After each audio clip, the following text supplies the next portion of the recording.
இயற்கை நல மருத்துவர் டாக்டர் அகிலா அவர்கள் நம்மோடு இணைந்துள்ளார்கள். தன்னுடைய சிந்தனை உரையை அருள்வதற்காக அம்மா அவர்களை பற்றிய சிறு குறிப்பு. டாக்டர் அகிலா அவர்கள் பெரம்பலூர் மாவட்டம் செங்குணத்தை பூர்வீகமாக கொண்டவர். தன்னுடைய பள்ளி படிப்பை பெரம்பலூரிலும் 3.5 வருட DNYS என்ற இயற்கை நல மருத்துவ படிப்பை சென்னையிலும் முடித்தவர். ஸ்ரீ சாய் ரிஷி நலவாழ்வு மையம் கோயம்புத்தூரில் நடத்தி வருகிறார்கள். இயற்கை நல மருத்துவம் சார்ந்து பல்வேறு பயிற்சிகளையும் மக்களுக்கு தொடர்ந்து 21 வருடங்களாக வழங்கி வருகிறார்கள். இந்த இயற்கை நல மருத்துவ சேவையை மக்களுக்கு சிறப்பாக தொண்டாற்றி வருகிறார்கள். மேலும் கோவை, பொள்ளாச்சி, வாணியம்பாடி போன்ற பல்வேறு இடங்களில் கல்வி நிறுவனங்களில் பல்வேறு விழிப்புணர்வு கருத்துக்களை மாணவர்களுக்கு, வளர்ந்து வரும் சமுதாயத்தினருக்கு பகிர்ந்து வருகிறார்கள். மேலும் இயற்கை விவசாயம் மற்றும் இயற்கை வாழ்வியல் சார்ந்த கருத்தரங்குகளில் கலந்து கொண்டுள்ளார்கள். ஜூம் மூலம் பல்வேறு சங்கங்களில் கலந்து மக்களுக்கு சேவையாற்றுகிறார்கள். மேலும் சிறந்த சமூக சேவகர் என்ற பட்டத்தை அனாட்டமி தெரப்பி ஃபவுண்டேஷன் கோவை வழங்கி சிறப்பித்துள்ளது. மேலும் டாக்டர் அகிலா அவர்கள் சமூக அக்கறையோடு தமிழகம் முழுவதும் இலவச விழிப்புணர்வு முகாம்கள் மற்றும் இலவச ஆன்லைன் வகுப்புகளை நடத்தி மக்களின் உடல் ஆரோக்கியத்தை பற்றியும் இயற்கை நல வாழ்வு பற்றியும் விழிப்புணர்வு ஏற்படுத்தி கொண்டு வருகிறார்கள். இன்று நமக்கு இயற்கை மருத்துவம் அறிமுகம் என்ற சிறந்த தலைப்பில் தனது சிந்தனை உரையை வழங்க உள்ளார்கள். மருத்துவர் அகிலா அவர்களை தமிழ் ஆனந்த யோகா அருள் தொண்டர்கள் மற்றும் மெய் அன்பர்கள் அனைவரின் சார்பாகவும் வாழ்க வளமுடன் என்று மகிழ்வுடன் வாழ்த்தி வரவேற்கிறோம். வாழ்க வளமுடன் அம்மா. எல்லோரும் எல்லா வளமும் பெற்று இன்புற்று வாழ எல்லாம் வல்ல இறையாற்றல் துணை நிற்கட்டும். அனைவருக்கும் மாலை வணக்கம். தமிழ் ஆனந்த யோக மையத்தை தொடர்புடைய அனைத்து அன்பர்களுக்கும் எனது இனிய மாலை வணக்கம். ரொம்ப சந்தோஷம் என்னை வரவழைத்து எனக்கு ஒரு வாய்ப்பு அளித்ததற்காக, மக்கள் தொண்டு செய்யறதுலேயே எனக்கும் ஒரு வாய்ப்பு கொடுத்ததுக்காக மிக்க முதலாவதா இந்த ஆனந்த யோக மையத்துக்கு நான் நன்றி கடன் பட்டிருக்கிறேன். நன்றி. இப்போ வேதாத்ரி மகரிஷி ஐயாவினுடைய குருவாக ஏற்று அனைவரும் நம்ம எல்லாரும் பயிற்சி கத்துக்கிட்டு இருக்கிறீங்க. நானும் இதுல கலந்துக்கிறதுல எனக்கு மிகப்பெரிய ஒரு சந்தோஷம். ஏன்னா நானுமே ஒரு நிலை வரைக்கும், பிரம்மஞான பயிற்சி வரைக்குமே ஐயாவோட மையத்துல ஒரு கிட்டத்தட்ட ஒரு 25 வருடங்களுக்கு முன்பு பயிற்சி எடுத்து தொடர்ந்து அந்த பயிற்சிகளை நான் மேற்கொண்டு வந்துட்டு இருக்கிறேன். அதுல எனக்கு இந்த ஆனந்த மையத்துல அவர் வாய்ப்பு கொடுத்ததுக்காக ரொம்பவே சந்தோஷம் எனக்கு. அண்ட் இன்னைக்கு நாம பேச போற அல்லது டிஸ்கஸ் பண்ண போற, கலந்துரையாட போற ஒரு தலைப்பு என்னன்னா, எல்லாருக்கும் தெரிந்த ஒரு தலைப்பு. இருந்தாலும் ஒரு இயற்கை மருத்துவராக என்னுடைய அனுபவங்களை அவங்களோட பகிர்ந்துக்கிறதுல எனக்கு ரொம்ப சந்தோஷம். இன்னைக்கு இயற்கை மருத்துவம்னா என்ன? எப்பவுமே நாம தெரிஞ்சு வச்சிருக்கிற விஷயம், இயற்கை மருத்துவம்னா இயற்கை உணவு கொடுப்பாங்க, அப்புறம் இந்த வாழை இலை குளியல், மண் குளியல், இதை பத்தி எல்லாம் எல்லாருக்குமே தெரியும். இருந்தாலும் இயற்கை மருத்துவத்தினுடைய அவசியம் என்ன இன்னைக்கு? ஏன்னா இது நம்மளுடைய மூதாதையர்கள் காலத்திலிருந்து வரக்கூடிய ஒரு மருத்துவ முறைதான். ஆனா மருத்துவ முறையாக இல்லாமல் அப்போது எப்படி இருந்ததுன்னா ஒரு வாழ்வியலாகவே இருந்தது. அந்த வாழ்வியல்ல இருந்து நாம எல்லாரும் கொஞ்சம் மாறி வந்துட்டதுனால இது மருத்துவமாக செயல்படுத்த வேண்டிய ஒரு கட்டாயம். அதனாலதான் இயற்கை மருத்துவம் இன்றைக்கு மிக வேகமா பரவிட்டு இருக்குது. அதுக்குள்ள எல்லாரும் வந்துட்டு இருக்கிறாங்க. என்ன ஒரு சிறு வருத்தம் அப்படின்னு சொன்னா, அனைத்து மருத்துவத்துக்கும் போயிட்டு பொருளாதார ரீதியாக மனதளவில எல்லாவற்றையும் நிம்மதி இழந்து, பொருளாதாரத்தை இழந்து, உடல் ஆரோக்கியத்திலும் ஒரு ஸ்டேஜுக்கு மேல தாண்டி உடல் ஆரோக்கியத்தையும் கெடுத்துட்டு அதுக்கப்புறம் கடைசியில வர்ற ஒரு இடம் எதுவா இருக்கும்னா இயற்கை மருத்துவ மையங்கள் தான். அப்படி வரும்பொழுது என்ன பண்ண முடியறது இல்லைன்னா ரெக்கவரி பண்றது கொஞ்சம் டைம் எடுக்குது. அதனால நாங்க என்ன பண்ணிட்டு இருக்கோம்னா, கடந்த ஒரு 11 வருடங்களா 10 வருடங்கள் ஆரம்பத்துல ஆஸ்பத்திரியில, ஹாஸ்பிட்டல்ல வேலை செஞ்சு ஒரு ஸ்டேஜுக்கு மேல மருத்துவம் மட்டும் அவசியம் இல்லை, மக்களுக்கு விழிப்புணர்வு வேணும். நாம எப்படிப்பட்ட ஒரு வாழ்க்கை முறை வாழ்ந்துட்டு இருக்கிறோம், நம்ம முன்னோர்கள் அன்னைக்கு என்ன வாழ்க்கை முறை வாழ்ந்து 100 வயதையும் கடந்து கண்ணாடி போடாம, பல்லாஸ்பத்திரிக்கு போகாம, இடுப்புக்கு பிளேட் வைக்கல, முட்டிக்கு பிளேட் வைக்கல, ஹார்ட்ல ஸ்டென்ட் வைக்கல, எப்படி வாழ்ந்தாங்க? ஒரு கையில ஒரு குச்சி கூட இல்லாம, கண்ணாடி போடாம எப்படி அவங்க வாழ்ந்தாங்க? ஸோ இன்னைக்கு நம்ம வாழ்ந்துட்டு இருக்கிறத எதை நம்ம மிஸ் பண்றோம்? இத மக்கள்கிட்ட கொண்டு போய் சேர்த்துட்டாலே இயற்கை மருத்துவமும் அவசியமில்லை. எப்படி? மற்ற மருத்துவ முறைகள் மட்டும் இல்ல, இயற்கை மருத்துவமும் அவசியமில்லை அப்படிங்கிறத மக்கள்கிட்ட கொண்டு போய் சேர்க்கணுங்கிறத விழிப்புணர்வு முகாம்களை தொடர்ந்து வாரம் குறைந்தது ஒரு 3 முகாம்களை, அதாவது கேம்ப், ஒரு அவேர்னஸ் கேம்ப் நாங்க பண்ணிக்கிட்டே இருக்கிறோம். காரணம் என்னன்னா, மக்களுக்கு வந்து இப்போ நெறைய டைவர்ஷன், அதாவது ஒரு மாஸ் மீடியான்னு சொல்லக்கூடிய சோசியல் மீடியா ஆகட்டும், எல்லாத்துலயுமே இப்ப என்ன வருது அப்படின்னு சொன்னா, யூடியூப் எடுத்துக்கிட்டாலும் சரி, Facebook, Instagram எதை எடுத்துக்கிட்டாலுமே ஒரு விளம்பர ரீதியா தான் இருக்கு. அறிவை, அவர்களுக்கு ஒரு விழிப்புணர்வை எடுத்து நம்ம வந்து குடுக்குற மாதிரியான ஒரு தெளிவு இல்லாம, யார் வேணுனாலும் எத வேணுனாலும் சொல்லலாம் அப்படிங்கிற மாரி வரும்போது மக்களுக்கு ஒரு கன்ஃப்யூஷன். எத நம்புறது, எத நம்பக்கூடாது. அப்போ இந்த இடத்துல ஒரு இயற்கை மருத்துவர்களா எங்களுக்கு இந்த ஒரு பொறுப்பு இருக்கு. எங்களுடைய கடமை. அதுதான் நாங்க செய்துட்டு இருக்கிறோம். இதுல நாம தெரிஞ்சுக்க வேண்டிய ஒரு விஷயம், இயற்கை மருத்துவம் எங்க வந்துச்சு? ஏன் வந்துச்சு? அப்படின்னா, இயற்கை வாழ்வியல்ல இருந்து நாம மாறி அதற்கு எதிராக ஒரு வாழ்க்கை முறையை நம்ம வாழ ஆரம்பிச்சுட்டோம். அது என்ன நீங்க சொல்றீங்க? அப்படி ஒரு இதுவும் நாங்க வாழலையே அப்படின்னா, ரொம்ப எளிமை. ரொம்ப எளிமை. ராத்திரி தூங்கி காலையில எழுந்துக்கிறீங்க. நாம பெரும்பாலும் வேலைக்கு போறவங்களா இருந்தா ஒரு 6 மணிக்கு எழுந்திருப்போம். எழுந்த உடனே நம்ம என்ன பண்ணுவோம்? நம்ம பெட்ரூம்குள்ளேயே டாய்லெட் இருக்கும். இல்ல அட்டாச்டு டாய்லெட் பாத்ரூம். ஒரு வீட்டுக்கு வாடகைக்கு போறதா இருந்தாலும் சரி, வீடு கட்டுறதா இருந்தாலும் இன்னைக்கு அட்டாச்டு டாய்லெட் பாத்ரூம்ங்கிறது ரொம்ப அவசியமான ஒரு விஷயமா ஆயிடுச்சு. அது அது அதுல வந்து அவங்களுக்கு மாற்று கருத்தே கிடையாது. அதுக்கு மேல சிந்திக்கிறதே இல்ல.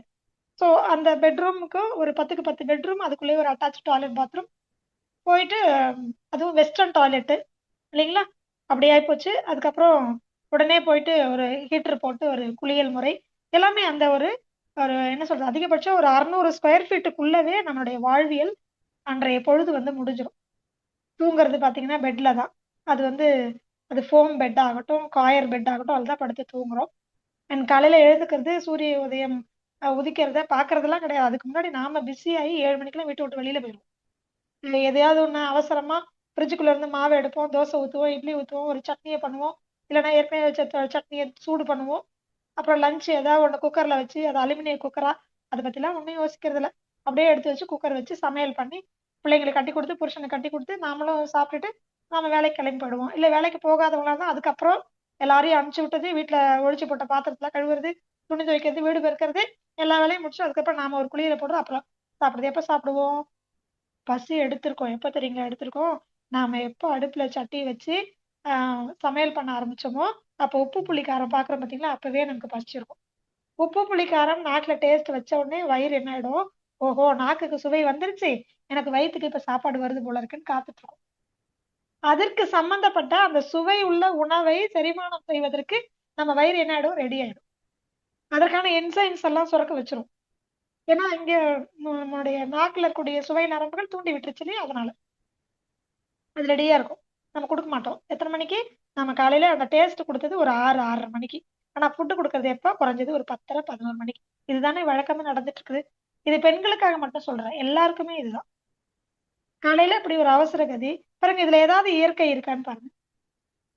இது சரி மாற்று. அப்படியே கொஞ்சம் மாறி அந்த பக்கமா வாங்களேன். நம்ம வீட்ல இதுலயே நம்ம என்ன பண்றோம்? மிக்ஸில அரைக்கிறோம், கிரைண்டர்ல அரைக்கிறோம், ஃப்ரிட்ஜுக்குள்ள தூக்கி வைக்கிறோம். அலுமினிய குக்கர்ல வடிக்கிறதுக்குலாம் நேரம் இல்ல நமக்கு. குக்கர்ல வைக்கிறோம். அதுவும் பாலிஷ் பண்ண அரிசி. ஏதோ ஒரு நல்ல ஒரு ஃப்ரீஸ் பண்ண ஒரு காய்கறி, இதெல்லாம் வாங்கிட்டு வந்து கட் பண்ணி போட்டு, சில பேர் இன்னைக்கெல்லாம் சின்ன வெங்காயம், தக்காளி, காய்கறி எல்லாம் முதல் நாள் இரவே கட் பண்ணி ஏர்டைட் கண்டெய்னர்ல போட்டு ஃப்ரிட்ஜுக்குள்ள வச்சுர்றோம். இல்லைங்களா? இதுக்கப்புறமா என்ன பண்ணுவோம்னா, வீடு பெருக்கறதுக்கு நம்ம ஹைட்டுக்கே வந்துருச்சு. இல்ல வேக்யூம் கிளீனர் வரைக்கும் வந்தாச்சு. சீமார் கூட தொடப்பம் கூட இவ்வளவு பெருசு நம்ம உயரத்துக்கு வந்தாச்சு. நின்னுட்டே பெருக்குறோம். மாப் நம்ம ஹைட்டுக்கு வந்தாச்சு. இங்க இடுப்புக்கு குனியிற வேலையோ, எந்த வேலையும் கிடையாது. டாய்லெட்லயும் சேர் மாரி போய் உட்கார்ந்துக்கிறோம். சட்னி எல்லாமே வந்து மிக்ஸி, கிரைண்டர் அரைச்சு குடுத்துருது. ஃப்ரிட்ஜுக்குள்ள ஃப்ரீஸ் பண்ணி வைக்கிறோம். அடுத்தது என்ன பண்றோம்? குக்கர் அதுதான் பண்றோம். வடிக்கிறது இல்ல. அண்ட் கேஸ் ஸ்டவ் தான். டக்குன்னு அப்படியே இப்பலாம் வந்து நாப திருகுனாலே ஆட்டோமேட்டிக்கா எரிஞ்சிடுது. அப்போ அடுப்பு ஊதுற வேலை கிடையாது. விறகு பொறுக்கிட்டு வர வேலை கிடையாது. அது எதுவுமே இல்ல. இல்லைங்களா? அண்ட் ஆஃபீஸ்க்கு போறோம். ஏதோ ஒரு டென்ஷன், பிரஷர் ஒர்க் பண்ணிட்டு நேரா திருப்பி வர்றோம். அவங்க குடுக்குற 10 நிமிஷத்துல லஞ்ச் டைம் சாப்பிட்டு முடிக்கிறோம். சாப்பாடும், லேப்டாப்பு, மொபைலு, டிவி ஏதாவது ஒண்ணு பார்த்துக்கிட்டு தான் சாப்பிடுறோம். இல்லைங்களா? குழந்தைக்கும் அதேதான். மொபைல்ல பேன்னு பார்த்துட்டு அந்த குழந்தைக்கு சாப்பாடு ஊட்டி விடுறோம். நம்மளும் பார்த்து, குழந்தைக்கும் பார்த்து. காக்கா, குருவியெல்லாம் பார்க்கறதே இல்ல குழந்தை. கார்ட்டூன் தான் பார்த்து சாப்பாடு ஊட்டி விடுறோம். சரி அடுத்தது என்ன பண்றோம்? நம்ம சாயங்காலம் வீட்டுக்கு வந்த உடனே, இல்ல வீட்டுக்கு வந்தோனே உடனே காஃபி, டீ, ஸ்நாக்ஸ், வடை, பஜ்ஜி, போண்டா. இப்பெல்லாம் என்னாச்சு, பர்கரு, அப்புறம் பீஸா. இதான் ஈவினிங் டிஃபன் ஆகி போயிடுச்சு இல்லையா? ஸ்நாக்ஸ் அப்படிதான். இந்த வடை, பஜ்ஜி, போண்டாலாம் 40 வயசுக்கு மேல இருக்கிறவங்க சாப்பிடுறது. குழந்தைங்க சாப்பிடுறதுலாம் எது? பீஸா, பர்கரு, அப்படித்தானே? பன்னு, மைதா ஃபுல், எல்லாமே மைதா ஃபுட். கலர்ஸ், ஃபிளவர்ஸ், நல்ல ஸ்மெல்லு, நல்ல கலர், பார்க்கும்போதே அழகு. அப்படியே சாப்பிடணும் போல இருக்கு, நாக்குல எச்சு ஊறும். அப்படியான ஃபுட்டு. நைட் என்ன பண்றோம்? 8 மணிக்கு 9 மணிக்கு சமைப்பாரோ, 10 மணிக்கு சாப்பிடுவோம், 11 மணிக்கு டிவி பார்ப்போம், 12 மணிக்கு லேப்டாப்பு கதை எடுப்போம். ஒரே ரூமுக்குள்ள 4 மொபைல் இருக்கும், 4 பேர் 4 விதமா பார்த்துட்டு இருப்போம். நைட் என்ன பண்ணுவோம்? 12 1 மணிக்கு கண்ணு விழிக்க விழிக்க திறந்து கண்ணை முட்டாம மொபைலை பார்த்து லேப்டாப் பார்த்து படுத்து தூங்கிடுவோம். அப்புறம் தூக்கமே வரல. இதுதானே லைஃப் ஸ்டைல், இன்னைக்கு போற லைஃப் ஸ்டைல். இதுதான் நடக்குதேம்மா. ஆனா இது எத்தனையுமே இயற்கைக்கு நேரான வாழ்க்கையா? கொஞ்சம் சிந்திச்சு பாருங்க. இப்படியே அப்படியே கொஞ்சம் ரிவர்ஸ் போங்க. நம்மளுடைய முன்னோர்கள் வாழ்க்கை முறை அவ்வளவு வேண்டாம். நம்ம கூடவே வாழ்ந்துட்டு இருக்கக்கூடிய நாடு, மாடு, கோழி, குருவி, காக்கா, பருந்து, புறா, மைனா, இவங்களோட லைஃப் எல்லாம் பாருங்க. விலங்குகள், பறவைகள்னு சொல்லக்கூடிய மனிதனை தவிர மற்ற அனைத்து ஜீவராசிகளும் ஏன் ஹாஸ்பிட்டலுக்கு போல? ஏன் பல் டாக்டர்கிட்ட போல? ஏன் கண்ணு தெரியுது நல்லா அவங்களுக்கு கிளியரா கண் டாக்டர்கிட்ட போல? உச்சி பிடிச்சி நடக்கிறது இல்ல? எத்தனை கிலோமீட்டர் வேணா பறக்குறாங்க? எவ்வளவு தூரம் வேணா நடக்கிறாங்க? அவங்களுக்கு எல்லாமே ஒழுங்கா எப்படி நடக்குது? அவங்களுக்கு கர்ப்பப்பையில பிரச்சனை இல்ல. மாடு எத்தனை கண்ணு போட்டாலும், ஆடு எத்தனை கண்ணு போட்டாலும், நாய் எத்தனை குட்டி போட்டாலும், இல்ல காக்கா எத்தனை முட்டை வச்சாலும், யானைகள், எல்லா ஜீவராசிகளும், விலங்குகள், பறவைகள் எல்லாமே பாருங்களேன், அவங்களுக்கு எல்லாம் ஒரு வியாதியும் இன்னைக்கு வரைக்கும் வரல. ஒண்ணே ஒண்ணு நான் இதுல குறிப்பா சொல்லிக்கணும். இந்த காக்காவுக்கு தோசை, அப்பளம், வடையெல்லாம் வச்சு பழக்குனது நாம தான். இப்ப அது காட்டை விட்டுட்டு என்ன பண்ணிடுச்சு? இதுக்கே பழகிட்டு அது லைஃப் ஸ்டைலும் மாறி போச்சு. ஆனா என்ன பண்ணாது? நீங்க 6 மணிக்கு மேல சூரிய அஸ்தமிச்சதுக்கு அப்புறம் காக்காவை கூப்பிட்டு வடையும் பஜ்ஜியும் வச்சு பாருங்க, வராது, சாப்பிடாது. அல்லது காக்கா, குருவி, மைனா, புறா இவங்களை எல்லாத்தையும் ஒரு கூண்டுக்குள்ள அடைச்சு வச்சு பாருங்களேன். நீங்க என்ன பண்ணாலும் காலையில 3 மணிக்கு குயில் கூவும், 4 மணிக்கு காக்கா கரையும், 5 மணிக்கு மயில் கூவும். பார்த்துருக்கீங்களா? கோழி கூவ ஆரம்பிச்சிடும். நாம இழுத்து பூத்தி தூங்கினாலும் அவங்க என்ன பண்ணுவாங்க? இயற்கையோடு சேர்ந்த வாழ்க்கை. முதல்ல எழுந்துக்கிறதும் தூங்குறதும். என்ன பண்ணாலும் ஈவினிங் டைம்ல எல்லாரும் கொஞ்சம் வெளியில வந்து வானத்தை பாருங்க. இந்த ஒரு 6 மணி ஆகும்போது வெளியில பார்த்துருந்தீங்கன்னா நிறைய பேருக்கு தெரியும், எத்தனை பறவைகள் டிராவல் பண்ணிருப்பாங்க பாத்தீங்கன்னா. அவங்க எங்க பாதுகாப்பான இடம் அவங்களுக்கு தூங்குறதுக்கு இருக்கோ அந்த இடத்தை நோக்கி பயணம் பண்ணுவாங்க. எங்க இருந்தாலும் பயணம் பண்ணி அப்படியே கூட்ட கூட்டமா குடும்பமா போய் என்ன பண்ணுவாங்க? வட்டமிட்டு அப்படியே நிறைய பார்க்கலாம். பகல் நேரத்துல வந்து சும்மா 1 2 தான் பார்த்துட்டு இருப்பீங்க. இந்த மாலை நேரம் ஆகும்போது அவங்க கூட்டுக்குள்ள போய் அடையிற நேரம் ஆட்டோமேட்டிக்கா எல்லாரும் பறந்து அவங்க இடத்துக்கு போயிட்டு இருப்பாங்க. குறிப்பா நம்மளுடைய அந்த நாரை, கொக்கு வகைகள் எங்க ஊர் பக்கம்லாம் ரொம்ப அதிகம். அப்படியே வானத்துல பாத்தீங்கன்னா அவ்வளவு சாரையா போகும். அப்புறம் வௌவால் இனங்கள், அவங்க ராத்திரியில தானே கண்ணு தெரியும், ஆனா அந்த இடத்துக்கு செட்டில் ஆயிடுவாங்க போயிட்டு. கோழி வளர்க்குறவங்களுக்கு தெரியும். நீங்க டைமே பார்க்க வேண்டாம். ஒரு நாளைக்கு அவங்க வர்ற டைமை பாருங்க, 5:30 இருந்து 6 மணி கரெக்டா டைம்னு வந்துருவாங்க. எப்படி தெரியும்? அவங்களுக்கு அது வந்து அவங்களுக்குலாம் அந்த சென்ஸ் 5 சென்சஸ் இருக்கு பாத்தீங்கன்னா, ஐம்புலன்களும் அவங்களுக்கு அவ்வளவு ஆரோக்கியமா இருக்கு. ஏன்னா அவங்க பேச சிந்திக்கிறது கிடையாது. அந்த ஒரு திறன் இல்லாததுனால அவங்களுக்கு என்ன இருக்கும்? மத்த திறன்கள் எல்லாமே அந்த 5 புலன்களும் நல்லா ஆக்டிவா இருக்கும். சின்ன ஒரு இயற்கை சீற்றம் வந்தாலும் சரி, அந்த சூழலுக்கு ஏத்த மாதிரி அவங்க வாழ்வாதாரத்தை அவங்க மாத்திக்குவாங்க. அவங்களுக்கு தெரியும் இது விடிய போகுது, இது வந்து இருட்டாக போகுதுன்னு. அதுக்குள்ள கூண்டுக்குள்ள வந்து அடங்கிடுவாங்க. நீங்க திறந்து வச்சாலும் வைக்கலனாலும், திறந்து வச்சா கூண்டுக்குள்ள போவாங்க, திறந்து வைக்கலன்னா மரத்து மேலயோ, கூரை மேலயோ, வீட்டு மேலயோ, ஜன்னல் மேலயோ, இல்ல வீட்டுக்குள்ள விட்டா சோஃபா மேலயே ஏறி வந்து உட்காந்துட்டு எங்க வீட்டுல எல்லாம் நடக்கும். என்னடா வீட்டுக்குள்ள வர்றாங்கன்னு பார்த்தா கோழி கூண்டு மூடி இருக்கும். போய் திறந்து வச்சா பேசாம போயிடுவாங்க. 5:30 மணிக்கு டான் அப்புறம் தான் நான் டைமே பார்ப்போம். மணி 5:30 ஆயிடுச்சு அப்படின்னு வந்துருவாங்க வீட்டுக்குள்ள ஆட்டோமேட்டிக்கா. இல்லைன்னா கத்துவாங்க, கோழி கூண்டை திறந்து விடு, இல்லைன்னா நேரா சோஃபா மேல வந்து உட்காந்துருவாங்க. அப்போ அந்த அளவுக்கு அவங்களுக்கு எல்லாம் வந்து அந்த ஒரு சென்ஸ் இருக்கு, இயற்கையோடு சேர்ந்த வாழ்க்கை. அதனாலதான் அவங்களுக்கு வந்து கர்ப்பப்பை பிரச்சனை வர்றதில்ல, பல்லாஸ்பத்திரி போறதில்ல, கண்ணு நல்லா தெரியுது, நல்லா நடக்கிறாங்க, நல்லா பறக்குறாங்க. கரெக்டா 3 மாசத்துக்கு ஒரு தடவை முட்டை வைக்கிறது, கொஞ்சி பொரிக்கிறதும் அவங்க வேலைகள் அவங்க பண்ணுவாங்க கரெக்டா. அந்த டைமுக்கு இயற்கையோடு சேர்ந்த வாழ்க்கை வாழறாங்க. ஏன்? நீங்க என்ன ஆடு மாடெல்லாம் எங்களோட கம்பேர் பண்ணி பேசுங்க? சரி, உங்க அம்மாவை கேளுங்க, உங்க தாத்தா பாட்டி கேளுங்க, உங்க முப்பாட்டனை கேளுங்க. உதாரணம், நம்ம வெளியில எங்கேயும் போக வேண்டாம், நம்ம வீட்டுல இருக்கணும், அம்மாவை கேளுங்க. அம்மா நீங்க என்ன சாப்பிட்டீங்க? ராகி களி தான் சாப்பிட்டோம், தெனை சோறு தான் சாப்பிட்டோம், குதிரைவாளி பொங்கல் தான் சாப்பிட்டோம், சோளத்துல தோசையும் வடையும் தான் சாப்பிட்டோம். அரிசி சாப்பாடு எப்ப? அப்போன்னு கேட்டா பொங்கலுக்கு அல்லது தீபாவளிக்கு. ஒண்ணு உண்டு, பலகாரம் ஆச்சா? இந்த வார்த்தையை கேள்விப்பட்டிருப்பீங்க. பலகாரம் ஆச்சான்னு கேட்பாங்க. எப்ப தெரியுமா கேட்பாங்க? வீட்ல பால் பொங்கிடுச்சா கேட்பாங்க. இன்னொன்னு பலகாரம் ஆயிடுச்சா. பால் பொங்கிடுச்சான்னு கேட்டா வீட்ல என்னது? பொங்கல் விசேஷம். பலகாரம் ஆச்சான்னு கேட்டா தீபாவளி.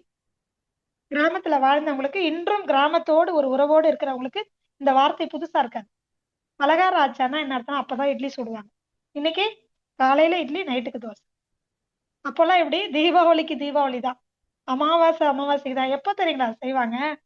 அமாவாசைனா காலையில எடுத்த உடனே எந்திரிச்ச உடனே காலையில எல்லா சாப்பாடும் செஞ்சு வடை பாயசம் எல்லாம் செஞ்சு அப்படியெல்லாம் வந்து சாமிக்கு படைச்சு உடனே எல்லாம் செய்ய முடியாது. அது ஆகிறதுக்கு எப்படி ஒரு 9-10 மணி ஆயிடும். வீட்டுல குழந்தைங்க, வயசானவங்க, பிரெக்னன்ட் லேடிஸ் இருப்பாங்க. அவங்களுக்கு எல்லாம் பசிக்குங்கிறதுனால காலையில எழுந்த உடனே என்ன பண்ணுவாங்க? அவங்களுக்கு மட்டும் அவசரத்துக்கு ஒரு இட்லியை சுட்டு முதல் நாளே என்ன பண்ணுவாங்க? உரல்ல மாவாட்டி இட்லி சுட்டு காலையில அவங்களுக்கு கொடுத்துருவாங்க. கொடுத்ததுக்கு அப்புறமா அதுக்கப்புறம் மத்தியானம் ஒரு 10-11 மணிக்கு சுவாமி கும்பிட்டு முன்னோர்களுக்கு எல்லாம் வந்து திதி கொடுத்துட்டு அமாவாசைக்கு அன்னைக்கு அமாவாசைக்கு அதுக்கப்புறம் தீபாவளிக்கு இதுதான் பலகாரம் ஆச்சான். பலகாரம் என்ன? அப்போதான் இட்லி. இப்ப எப்படி இருக்கு புரியுதுங்களா? ஆவியில வேக வச்ச உணவுதான். ஆனா உளுந்தும் அரிசியும் இருக்கு, புளிக்க வைத்தது, நொதிக்க வைத்தது. அதை நாம சாப்பிடுறது அப்படிங்கிறது என்றைக்காவது ஒரு நாள் தான் அன்னைக்கு பண்ணாங்க. அதே மாதிரி அன்னைக்கு என்ன பண்ணாங்கன்னா, தூங்கி எழுந்த உடனே 3 மணிக்கு 4 மணிக்கு எழுந்துக்கணும். எல்லாரும் அப்படியே கொஞ்சம் ரீவைண்ட் பண்ணீங்கன்னா பெரியவங்களுக்கு ஒரு 40 வயசை கடந்தவங்களுக்கு இதெல்லாம் புரியும். காலையில எழுந்த உடனே ஏரிக்கரைக்கு போவாங்க. அப்பெல்லாம் டாய்லெட் பாத்ரூம் எங்க இருக்கும்? ஏரிக்கரை ஓரத்துல போகணும். ஏன்னா விடிஞ்சு வெளிச்சம் வர்றதுக்குள்ள டாய்லெட்டுக்கு போகணும். ஏரிக்கரையில போய் உட்கார்ந்து அங்கெல்லாம் போய் மலம் கழிச்சுட்டு அங்கேயே ஏரிக்கரையில கழுவிட்டு அதுக்கப்புறம் இருட்டு வெளிச்சம் வர்றதுக்குள்ள வீடு வந்து சேரும். அப்ப எத்தனை மணிக்கு போகணும்? 3 மணில இருந்து 5 மணிக்குள்ள போயிட்டு வீட்டுக்கு வந்துடணும். பக்கத்துலயே இருக்காது ஏரிக்கரை. ஒரு ஊர்ல குறைஞ்சது ஒரு 2 கிலோமீட்டர் தூரம். அவ்வளவு தூரம் நடந்து போனாதான் ஏரிக்கரை இருக்கும். எல்லாருமே அங்கதான் போவாங்க. எல்லாரும் பேசிட்டே போவாங்க, பேசிக்கிட்டே தான் பக்கத்துல light வெளிச்சம்லாம் இருக்காது. மன்னிக்கணும், ஒரு கால் வந்துருச்சு. ஓகே. அங்க லைட் வெளிச்சம்லாம் இருக்காது, நில ஒளி தான். அப்படி போவாங்க. எல்லாரும் ரோட்ல பாத்தீங்கன்னா ஏதாவது ஒரு கோரப்பாயோ அல்லது மூங்கில் பாயோ அல்லது பனம் பாயோ தான் விரிச்சு எல்லாரும் தெருவுல தான் படுத்துப்பாங்க லைட் வெளிச்சத்துல. இந்த லைட் வெளிச்சத்துல எல்லாரும் வச்சுட்டு அவங்கவுங்க வீட்டுல இருக்கக்கூடிய எக்ஸ்ட்ரா இருக்கக்கூடிய துணிகளை எல்லாத்தையும் ஒரு திண்டு மாதிரி கட்டி அதுதான் தலகாணி. அந்த பாய் ரோட்ல தான் விரிச்சிருப்பாங்க. அந்த வெளிச்சத்தான் படுத்து தூங்குவாங்க. நல்ல இயற்கை காற்று, சுத்தமான காற்று. காற்றை சுவாசிச்சு அதுக்கப்புறம் எல்லாரும் எழுந்து பாயெல்லாம் மடிச்சு வச்சுட்டு ஏரிக்கரைக்கு போயிட்டு அவ்வளவு தூரம். சோ நடக்கிறாங்களா? ஒரு 2 கிலோமீட்டர் நடந்துதான் ஏரிக்கரைக்கு போவாங்க. அங்க என்ன நடக்கும்? உடலில் வெப்பம் ஆட்டோமேட்டிக்கா உற்பத்தி ஆகி, இதுக்கு பின்னாடி இருக்கிற சயின்ஸ் புரியணும். என்ன சும்மா வயசானவங்க கதையெல்லாம் பேசுறீங்க, கற்கால கதையெல்லாம் பேசுறீங்கன்னு சொல்றீங்கல்ல. நிறைய பேருக்கு இன்றைக்கு இருக்கக்கூடிய காலகட்டத்துக்கு பிள்ளைங்க சொல்றாங்க, நீங்க பழைய காலத்துக்குலாம் எங்களை போக சொல்லாதீங்க. அன்றைக்கு அந்த கால வாழ்க்கை அவங்க வாழ்ந்ததுனாலதான் அதுக்கு பின்னாடி இந்த அறிவியல் தான் அவங்கள ஆரோக்கியமா வச்சுது அப்படிங்கறத சொல்லணுமா இல்லையா? அந்த கடமை எனக்கு இருக்கு. காலையில எழுந்த உடனே ஒரு 2 கிலோமீட்டர் தூரம் நடந்து ஏரிக்கரைக்கு போய் சுத்தமான காற்றை சுவாசித்து அபான வாயுவை வெளியேற்றி கழிவுகளை வெளியேற்றிட்டு வர்றாங்க. நடந்து போறதுனால அவங்களுடைய கால்களுக்கு வேலை கொடுக்கும் போது அடி வயிற்றில் இருக்கக்கூடிய மலவாயும் மலப்பையும் சுருங்கி விரியும். மலச்சிக்கல் வருமா? கிடையவே கிடையாது. மலச்சிக்கல் என்பது அனைத்து நோய்களுக்கும் தாய். Constipation is the mother of disease. இதுதான் சயின்ஸ் சொல்லுது. சோ மலச்சிக்கலே அங்க இல்லையா? அப்ப நோய் எப்படி வரும்? இல்லையா? சுத்தமான காற்று, நல்ல நடை, அப்போ சூடு அதிகமாகும், சுருங்கி விரிய தன்மை, கழிவுகள் இலகி ஆட்டோமேட்டிக்கா நல்ல சுத்தமான பிராணனை சுவாசிக்கும் போது அபான வாயு வெளியேறும், கழிவும் வெளியேறும். முடிஞ்சுதா? முக்கியமான வேலை முடிஞ்சுச்சா? அடுத்தது அங்கிருந்து திரும்ப நடந்து வரணும். திரும்ப 2 கிலோமீட்டர் நடந்து வீட்டுக்கு வரணும். வீட்டுக்கு வந்து என்ன பண்ணுவாங்க? வீட்டுக்கு வந்தோடனே வீடு வாசல் எல்லாம் பெருக்குவாங்க. எவ்வளவு பெருசு இருக்கும்? தொடப்பம் இவ்வளவுதான் இருக்கும். ஒரு முழத்துக்கும் குறைவாக தென்னந்தொடப்பம் பூந்தொடப்பம்னு இருக்கும். வாசலை சாணி போட்டு மெழுகி அவங்க வீட்டு வாசல்லையும் இல்ல சும்மானாலும் நல்லா சுத்தம் பண்ணி நல்லா குனிஞ்சு நிமிர்ந்து வேலை பண்ணாங்க. அதுக்கப்புறம் குளிக்கிறதுக்கு போவாங்க. எங்க போவாங்க? குளிக்கிறதுக்கு ஒரு 2 கிலோமீட்டர் போகணும். எங்கேயோ ஊருக்குள்ள எங்கேயோ ஒரு பக்கம் தோட்டத்துல பம்பு செட்டோட கிணறு இருக்கும். யார் வீட்டு கிணறோ இருந்தாலும் நம்ம வீட்டு கிணறா இருந்தாலும் 2 கிலோமீட்டர் 3 கிலோமீட்டர் நடந்து போகணும். அங்க போய் குளிச்சுட்டு அங்க துணி எல்லாத்தையும் அங்கேயே துவைச்சு அலசி காய போட்டு நம்ம தோல்லையே போட்டுட்டு சுமந்துட்டு வீடு வந்து சேருவாங்க. அங்கேயும் நடை இருக்கா? சுத்தமான இயற்கை விவசாயம் அப்பெல்லாம் நடந்துச்சு. நல்ல ஒரு சுத்தமான தண்ணி, நல்லா மூழ்கி நல்லா உட்கார்ந்து குளிச்சு தண்ணியில இப்ப மாதிரி மோந்து ஊத்தி குளிக்கிறது இல்ல. ஒரு பக்கெட் தண்ணியில 3 பேர் குளிச்சிருவாங்க இன்னைக்கு. அப்போ அப்படி இல்ல. அப்படியே மோட்டர் பம்பு செட்ல ஒரு காணிக்கு போற தண்ணி அத்தனையும் போறோம் நம்மள அடிச்சிட்டு போகும். அவ்வளவு தண்ணி. மேலுக்கு சோப்பு போட வேண்டாம். இல்ல நுர வர்ற சோப்பு போட வேண்டாம். தலைக்கு ஷாம்பு போட வேண்டாம். அங்க இருக்கிற ஓடையில இருக்கிற மண்ணையே தேய்ச்சு குளிக்கலாம். இன்னைக்கு அதுதான் என்ன ஆச்சு?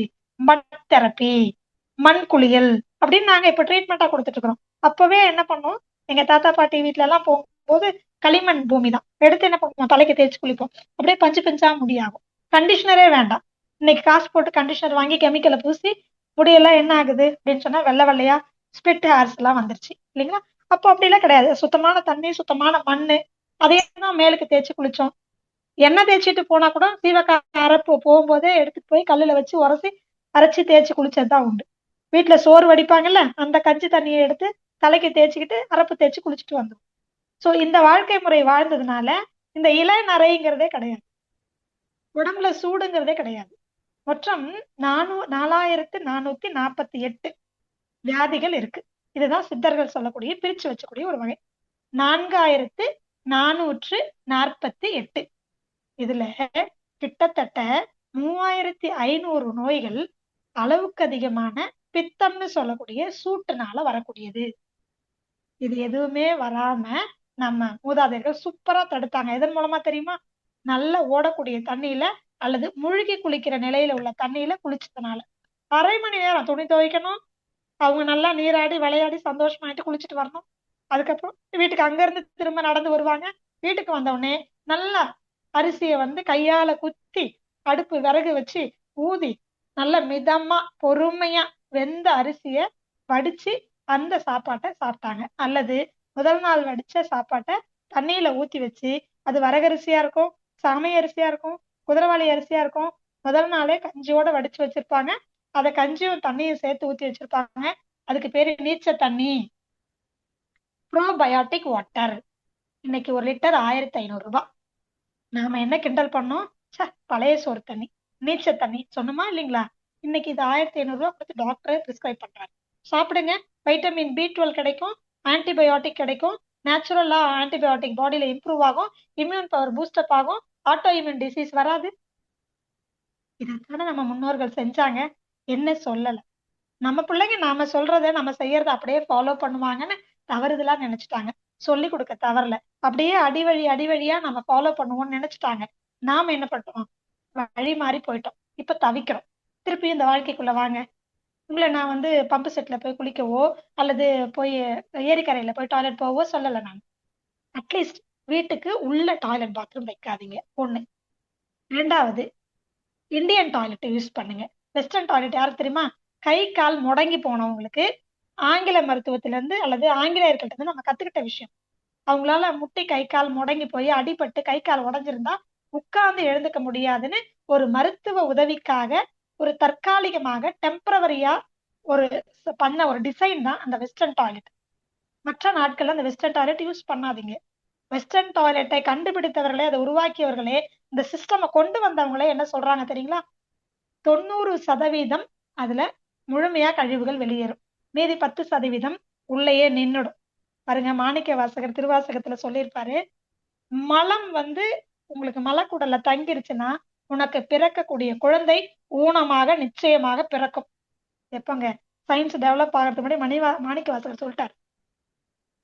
கர்ப்பமான பெண்களாகட்டும், கர்ப்பம் தரிக்கிறதுக்கு தயாரிக்கக்கூடிய பெண்ணுக்காக இருக்கட்டும், தொடர்ந்து மலப்பையில் மலம் தங்குமே ஆனால் கண்ணு தெரியாம போகும், காது கேட்காம போகும், வாய் பேச முடியாம போகும், குறையோடு குழந்தை பிறப்பது இன்னைக்கு அதிகமாயிட்டு இருக்கு இல்லைங்களா? காரணம் என்ன? இதுவும் ஒரு காரணம். சிறுநீரையும் அடக்கி வைக்க கூடாது. இதுல சிறுநீரும் அப்படிதான். இந்த தொந்தரவுகள் எல்லாம் எதனால அப்படின்னு சொன்னா, நம்ம கொஞ்சமாவது நடந்து போய் மலம் சிறுநீர் கழிக்கிறது கிடையாது.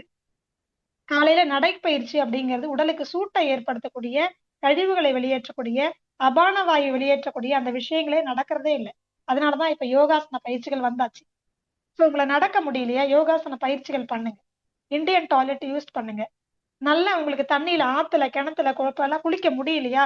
பரவாயில்ல, வீட்டுல இனிமேலாவது எல்லாரும் வீட்டுல ஒரு டப் ஒண்ணு வச்சுக்கோங்க.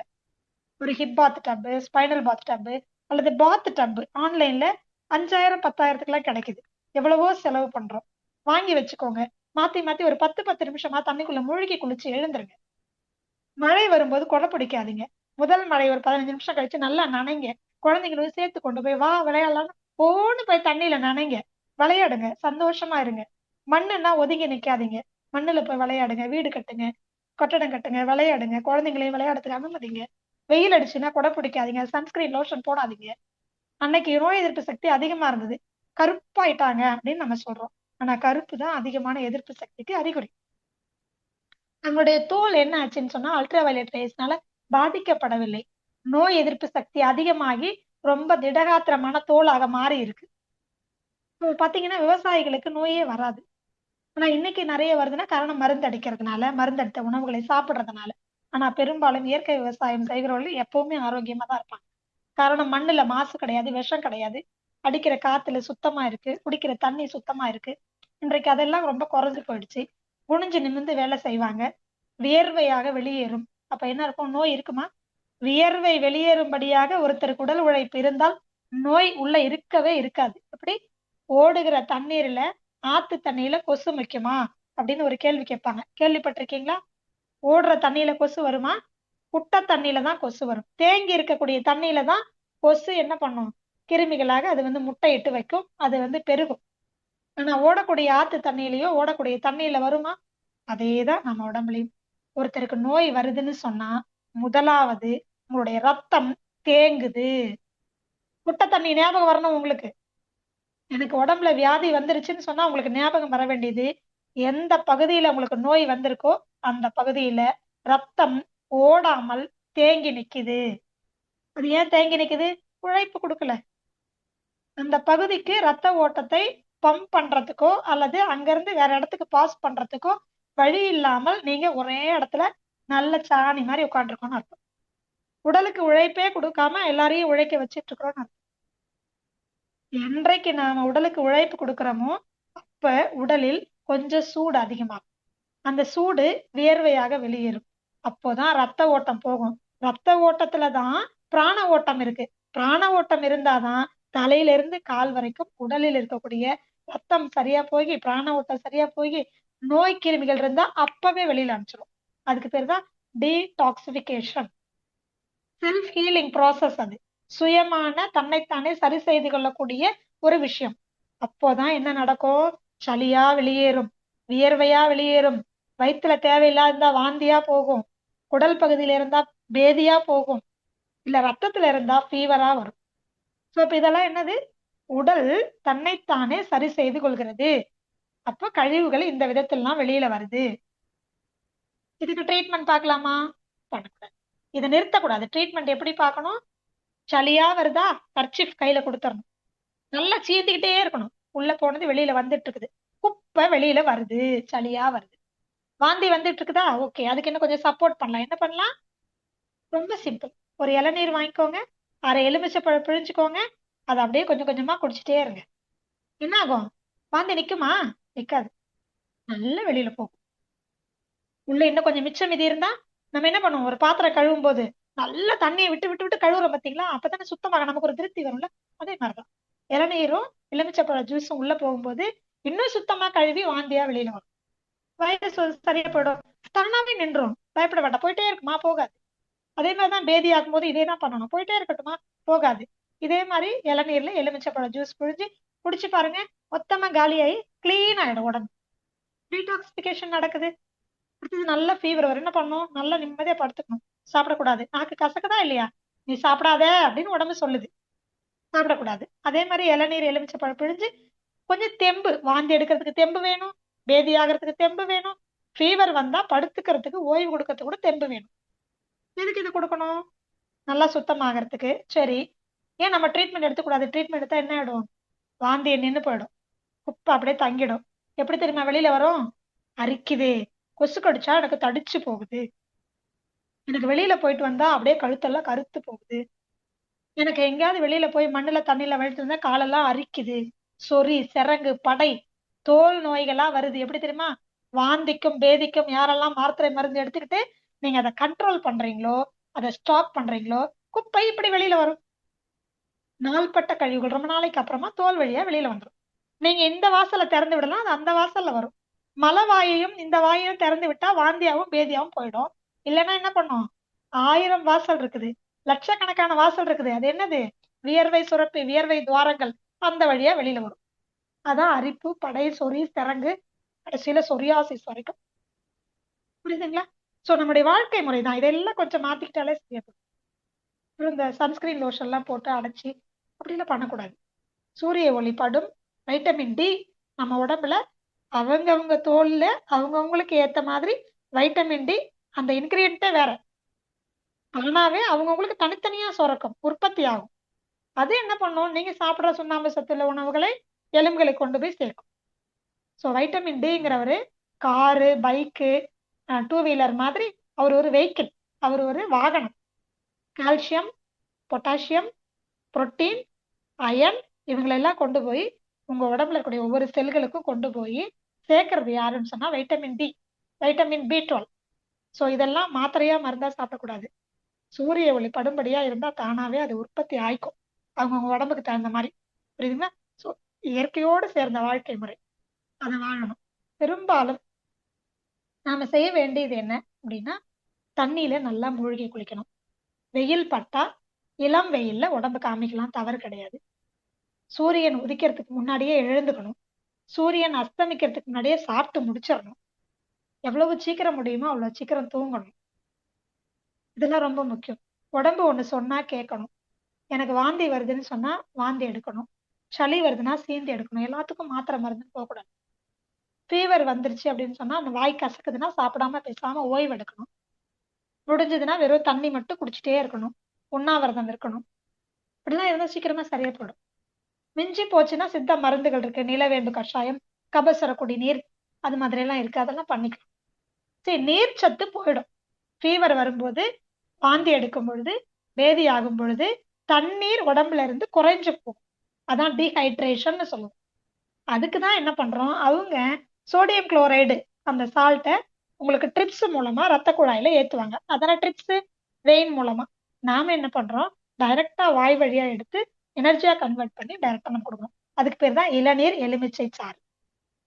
இவ்வளவுதான். புரியுதுங்களா? சோ இதெல்லாம் உடல் கழிவுகளை வெளியேற்றக்கூடிய ஒரு விஷயம். ஓகே, இதெல்லாம் இருக்குது உங்களுக்குன்னு சொன்னா உடல் தன்னைத்தானே இப்ப வரைக்கும் சரி பண்ண முயற்சி பண்ணுதுன்னு அர்த்தம். பட் ஒரு ஸ்டேஜுக்கு மேல இப்படியே நம்ம அதை தொந்தரவு பண்ணிக்கிட்டே இருந்தோம்னா என்ன பண்ணும் தெரியுங்களா?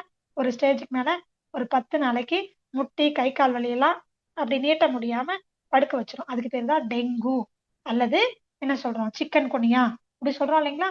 சோ ஒரு ஸ்டேஜுக்கு மேல உங்களை முழுசா படுக்க வச்சாதான் அதால நம்ம உடம்ப சரி பண்ண முடியும்னு நினைச்சோம்னா படுக்க வச்சிரும். அப்பவும் நம்ம டேப்லெட்டை சாப்பிட்டு நான் வேலைக்கு தான் போவேன்னு இருந்தோம்னா, இல்ல அதுக்கு ஒத்துழைப்பு கொடுக்காம இருந்தோம்னா மிக மோசமாக பாதிப்படைய செய்யும். அதுக்கு பேர் தான் சரவாங்கி, ரொமட்டாய்டு ஆர்த்ரைட்டிஸ். இது ஒண்ணு. ரெண்டாவது சொரியாசிஸ். மூணாவது இன்னைக்கு நாம ரொம்ப பெருசா பேசிட்டு இருக்கக்கூடிய organ failure, liver cirrhosis, splenomegaly, kidney failure, cardiac failure. சொல்றேன் பாத்தீங்களா? இதெல்லாம் உறுப்புகளே போயிடுச்சுன்னு அர்த்தம். சோ எல்லாத்தையும் நம்மளால மாத்த முடியுமா? அது வரைக்கும் போக வேண்டாம். பயமுறுத்துறதா நினைக்காதீங்க. இயற்கைக்கு மாறான வாழ்க்கை முறைகளை நம்ம உடம்புக்கும் சூழலுக்கும் தகுந்த மாதிரி நாம தான் புரிஞ்சு நடந்துக்கணும். நம்ம முன்னோர்கள் நம்ம முன்னாடி வாழ்ந்து காமிச்சிட்டு போயிருக்கிறாங்க. இயற்கையோடு சேர்ந்த வாழ்க்கை முறையை வாழ்ந்து காமிச்சிட்டு போயிருக்காங்க. கொஞ்சம் சிந்திச்சு பாருங்களேன். வருஷத்துக்கு ஒரு குழந்தை, கேட்கறதுக்கு வேணா சிரிப்பா இருக்கும். ஆனா இன்னைக்கு அழக்கூட முடியல.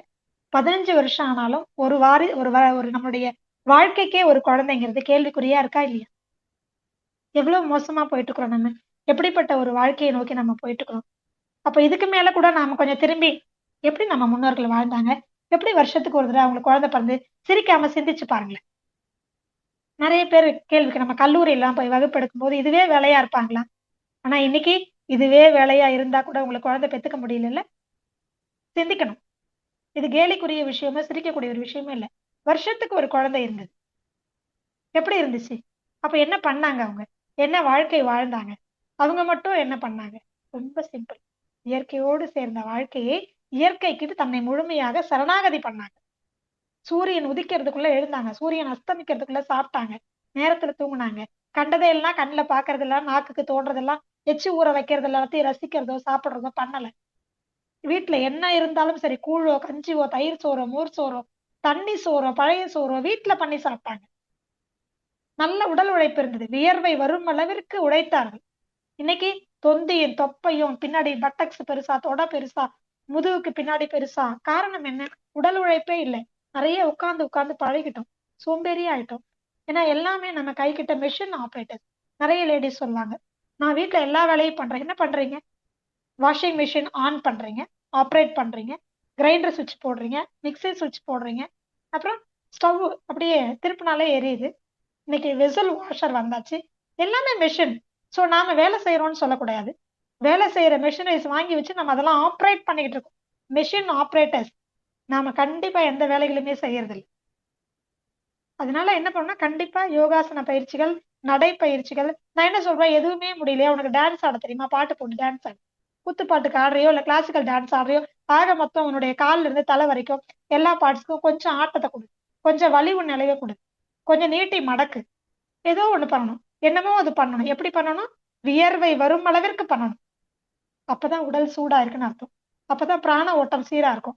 அப்பதான் ரத்த ஓட்டம் சீரா இருக்கும். அப்பதான் கழிவுகள் வெளியேறும். உடல் தன்னைத்தானே சரி செய்து கொள்ளும். அப்பதான் நீங்க ஆரோக்கியமா இருக்கீங்க. வியர்வையே வரல, எனக்கு வரவே மாட்டேங்குது அப்படின்னா குப்பை இல்லைன்னு அர்த்தம் இல்ல. அந்த அளவுக்கு நீங்க உடலுக்கு உழைப்பு கொடுக்கலன்னு அர்த்தம். சோ எப்போ நீங்க உடலுக்கு உழைப்பு கொடுத்து உடல்ல சூட வச்சுக்கிறீங்களோ, அப்பதான் உயிர் உடலில் தங்க ஆசைப்படும். நான் எப்பவும் இந்த வாக்கியத்தை சொல்றது உண்டு. நீங்க யாரெல்லாம் நீண்ட காலம் வாழணும்னு ஆசைப்படுறீங்களோ, உடற்பயிற்சி கட்டாயம் செய்யணும். உடற்பயிற்சி அவசியமா செய்யணும். ஏன்னா உடற்பயிற்சி செய்ய செய்ய செய்யதான் இந்த உயிர் இந்த உடலில் தங்குவதற்கு ஏற்ற சூழலே அமையுது. ரத்தம் சூடாக இருக்கும், கதகதப்பா இருக்கும். ரொம்ப எளிமை. இத புரியறதுக்கு நான் ஒரு உதாரணம் சொல்லட்டுமா? இறந்து போனவருடைய உடலை தொட்டு பார்த்திருக்கீங்களா? எப்படி இருக்கும்? சூடு இருக்குமா? தணிஞ்சு போயிருக்கும் இல்லையா? குளிர்ச்சியா இருக்கும்ல? தொட்டுன சில்லுன்னு ஆயிடுதா இல்லையா உடம்பு? அப்படின்னா என்ன அர்த்தம்? அந்த உடலை விட்டு உயிர் பிரிஞ்சிருச்சுன்னு அர்த்தம்.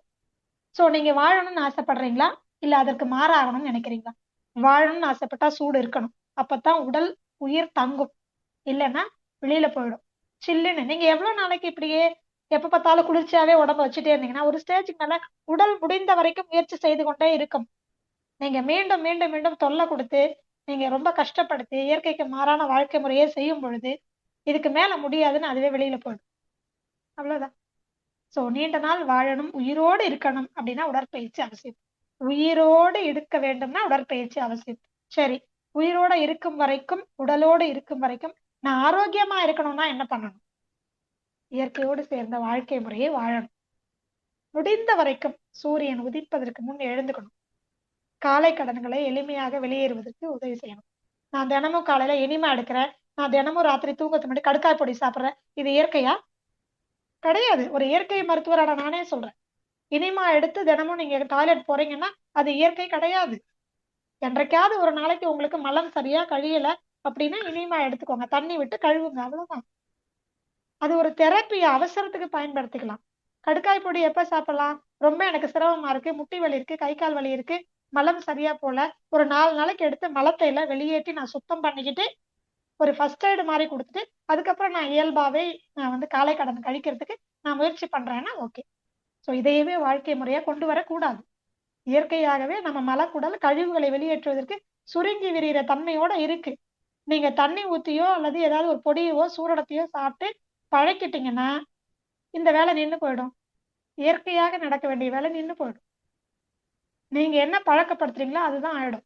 சோ திடீர்னு போய் இயற்கையா நடக்கக்கூடிய ஒரு விஷயத்தை தடை பண்ணாதீங்க. சரிங்களா? அதே மாதிரி வெளியில போகும்போது பார்த்திருப்பீங்க, அப்பெல்லாம் தாத்தா பாட்டி எல்லாம் பாத்தீங்கன்னா வேப்ப குச்சி உடைப்பாங்க, இல்லைன்னா அரசம் பட்டை, இல்லைன்னா ஆலமரத்து பட்டை, வேலை மரத்து பட்டை எடுப்பாங்க, பிடிச்சு பல் தேய்ச்சிட்டு போயிட்டே இருப்பாங்க. போகும்போது துப்பிட்டு வாய் கழுவிட்டு வந்துருவாங்க. நாம இன்னைக்கு என்ன பண்றோம்? கலர் கலரா, டேஸ்ட் டேஸ்டா, பிளேவர் பிளேவரா, பேஸ்ட் என்னெல்லாம் டிவியில விளம்பரதோ அதெல்லாம் வாங்கி குழந்தைங்களுக்கும் நமக்கும் பழக்கப்படுத்திட்டு இருக்கிறோம். சோ அதையெல்லாம் என்ன பண்ணும் அப்படின்னா சிகரெட்டுக்கு சமம். நாம சொல்றோம் இல்லையா, சிகரெட் புகை, secondary smoking is leads to cancer. இப்போ நீங்க யூஸ் பண்ற பேஸ்ட் என்ன பண்ணும்? The same. நிக்கோட்டின் தான் என்ன இருக்கு அந்த சிகரெட்ல இருக்கக்கூடிய அதே திங்ஸ், அதோட இருக்கக்கூடிய இன்கிரீடியன்ஸ் எல்லாமே எதுல இருக்கு? நாம யூஸ் பண்ணக்கூடிய நுர வரக்கூடிய எல்லா பேஸ்ட்லயும் இருக்கு.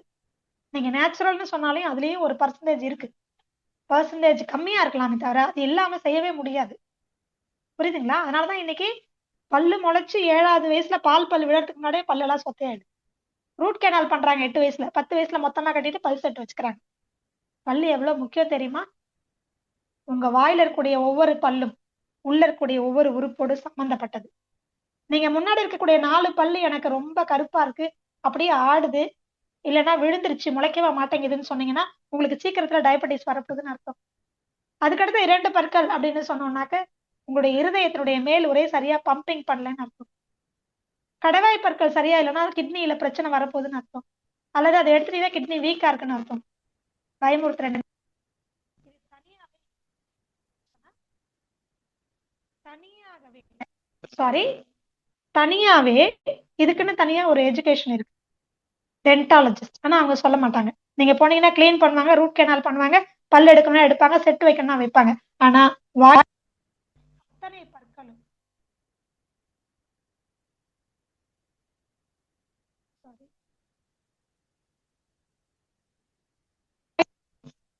வாயில் இருக்கக்கூடிய அத்தனை பற்களுமே உள்ள இருக்கக்கூடிய உறுப்புகளோடு சம்பந்தப்பட்டது.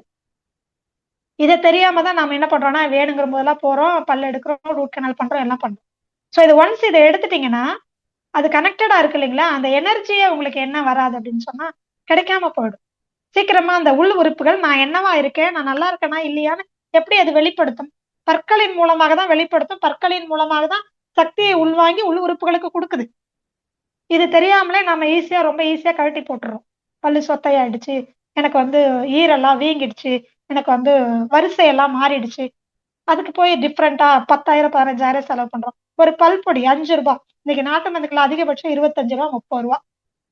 இந்த ஆலம்பட்டை வேலம்பட்டை அதுக்கப்புறம் நம்ம நாயுருவி வேறு, கறித்தூள், இதெல்லாத்தையும் போட்டு அழகா உங்களுக்கு கிராம்பு எல்லாம் போட்டு உங்களுக்கு பல்பொடி ரெடி பண்ணி வச்சிருப்பாங்க. அதை வாங்கவே மாட்டோம். ஏன்னா நாம நினைச்சிட்டு இருக்கிறோம் நல்லா நுர வர்ற அந்த பேஸ்ட் தான் நமக்கு பல்லு வெள்ளையா இருந்தா. பல்லு வெள்ளையா இருந்தா ஆரோக்கியம் இல்லைன்னு அர்த்தம். இது தெரியுமா? முதல்ல பல் நல்ல வெள்ளை நிறத்துல இருக்கக்கூடாது. பால் எப்படி பியூர் ஒயிட்டா இருந்தா அது ஒரிஜினல் மாட்டுப்பால் இல்லையோ, அதே மாதிரி பல்லு பியூர் ஒயிட்டா இருந்தா ஆரோக்கியம் இல்லைன்னு அர்த்தம். பாலும் பல்லும் எப்படி இருக்கணும் தெரியுமா? ஆஃப் ஒயிட்ல. ஆஃப் ஒயிட்ல இருந்தா மட்டும்தான் அது ஆரோக்கியம்னு அர்த்தம். பியூர் ஒயிட்ல இருக்கக்கூடாது. வெளுத்து போய் பல்லு இருக்கு, ட்ரையா இருக்குன்னா கிட்னியில பிரச்சனை இருக்குன்னு அர்த்தம். எனர்ஜி வீக்கா இருக்குன்னு அர்த்தம். ரொம்ப பயந்த சுபாவம்னு அர்த்தம். இன்செக்யூர்டா ஃபீல் பண்றாங்கன்னு அர்த்தம். இது எல்லாத்துக்கும் பின்னாடி ஒரு சயின்ஸ் இருக்கு. புரியுதுங்களா? சோ நம்ம முன்னோருடைய வாழ்க்கை முறையை கண்ணை கட்டிக்கிட்டு அப்படியே முடிஞ்ச வரைக்கும் ஃபாலோ பண்ணுங்க. இல்லைன்னா அது கொஞ்சம் ஆல்டர்னேட்டிவ் மட்டும் ட்ரை பண்ணுங்க. ஏரிக்கரைக்கு போக வேண்டாம், வீட்டுக்கு கொஞ்சம் வெளியில, அதாவது வீட்டு பெட்ரூம்குள்ள வைக்காம வீட்டுல ஹால்லயோ இல்ல வீட்டுக்கு பின்னாடியோ இல்ல சைட்லயோ எங்கேயாவது டாய்லெட் பாத்ரூம் கட்டுங்க. இந்த மாதிரி சின்ன சின்ன ஆல்ட்ரேஷன் பண்ணிக்கலாம். ஓகே, நீங்க எல்லாமே மெஷினுக்கு பழகிட்டீங்க. Washing machine, grinder, whistle washer, mixie எல்லாம் பழகிட்டீங்க. அம்மிக்கல்ல ஆட்டாங்கல்லாம் இப்ப உட்காந்து அரைக்க முடியாது, டைம் இல்ல.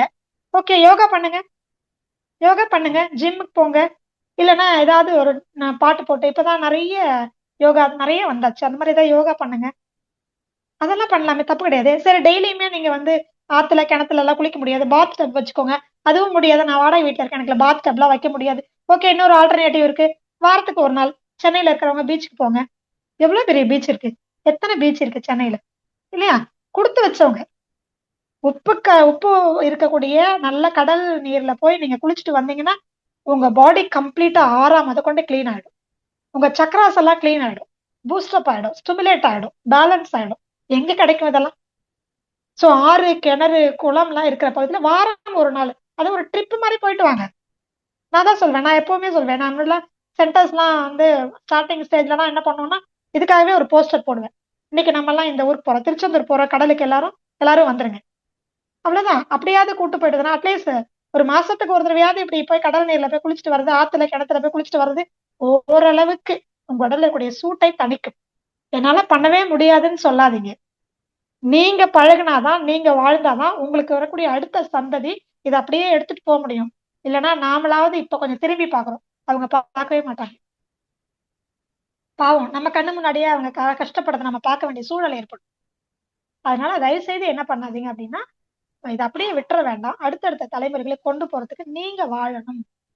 அப்படி ஒரு வாழ்க்கை. மாதம் ஒரு முறையாவது இயற்கை சார்ந்த சூழல்களுக்கு போயிட்டு வாங்க. கிராம பகுதிகளுக்கு போயிட்டு வாங்க. குழந்தைங்களை அழைச்சிட்டு போயிட்டு வாங்க. மண்ணுல விளையாடணும், வெயில்ல நனையணும், மழையில நனையணும், நல்ல தண்ணியில போய் நல்லா கடல், ஆறு, குளம் கிணத்துல போய் குளிக்கணும். இதெல்லாம் நாம முதல்ல ஃபாலோ பண்ணணும். ஒர்க் அவுட்ஸ்ங்கிறது ரொம்ப முக்கியம். உயிர் எவ்வளவு முக்கியமோ உடற்பயிற்சி அவ்வளவு முக்கியம். சரிங்களா? அதன் கூடவே சரி, இது வரைக்கும் நம்ம பிசிக்கல் பாடிக்கே பேசிட்டோம். மனசுக்கு நம்ம முன்னோர்கள் என்ன பண்ணாங்க? அதுக்குதான் நிறைய நம்ம தவ பயிற்சி பண்றோம், அகத்தாய்வு பண்றோம். 1, 2, 3, 4ன்னு அகத்தாய்வு பயிற்சி பண்றோம். எண்ணம் ஆராய்தல், சினம் தவிர்த்தல், அதுக்கப்புறம் ஆசை சீரமைத்தல், இல்லைங்களா? நிறைய பண்றோம்ல. பட் இப்போ நம்ம முன்னோர்கள் என்ன பண்ணாங்க?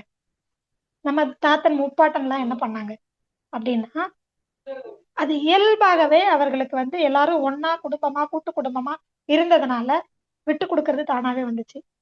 ஆசைங்கிறது பாத்தீங்கன்னா அவங்களுடைய வீட்டுக்குள்ளேயே எல்லாமே நடந்துச்சு. பெரிய ஆசைகள் எதுவுமே இல்லை. இயல்பான ஒரு தேவை மட்டுமே இருந்தது. சாப்பிடணும், ஒரு இடம் வேணும், போட்டுக்க 2 துணிமணி வேணும், சட்டி ஒரு 4 சட்டி இருந்தா போதும் வீட்டுல. 2 தட்டு இருந்தா போதும், ஒரு சொம்பு இருந்தா போதும், ஒரு பால் கலசம் இருந்தா போதும். அப்படி எளிமையான வாழ்க்கை வாழ்ந்ததுனால அவங்களுக்கு இந்த மனம் அப்படிங்கிறது பெரிய டென்ஷன் இல்ல, ப்ரெஷர் இல்ல, கோபம் வராது, இயலாமை வராது, விட்டு கொடுக்கறது தானாவே வந்துரும், பொறாமை அப்படிங்கிறது இல்ல.